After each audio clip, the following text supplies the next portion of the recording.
విడిచిపెడతారో వారు మాత్రమే చనిపోయిన తర్వాత పరలోక రాజ్యానికి వారు చేరుకుంటారు.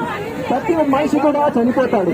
వారు మరణించినప్పుడు వారు స్వర్గానికి వెళ్ళాలి అంటే, వారు పరలోక రాజ్యానికి వెళ్ళాలి అంటే వారి పైన ఉన్న పాపాల కారణంగా వారు వెళ్ళలేరు కనుక ప్రభువైన యేసుక్రీస్తు ఆయన మానవుడిగా జన్మించి వారి యొక్క పాపముల కొరకు ఆయన సిలువలో ఆయన మరణించారు.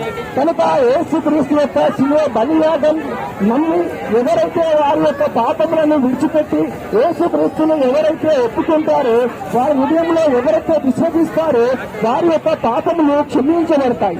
వారి యొక్క పాపములు క్షమించబడి వారు ఒక రోజు చనిపోయిన తర్వాత వారు పరలోక రాజ్యానికి వెళ్తారు అని చెప్పి మనకు బైబిల్ సెలవిస్తుంది. కనుక మీ అందరికీ ప్రేమపూర్వకంగా తెలియజేస్తున్న విషయం ఏంటి అని అంటే, మీ అందరినీ ప్రభువైన యేసుక్రీస్తు ఆయన ఎంతగానో ప్రేమిస్తున్నారు. మిమ్మల్ని ప్రభువైన యేసుక్రీస్తు ఎంత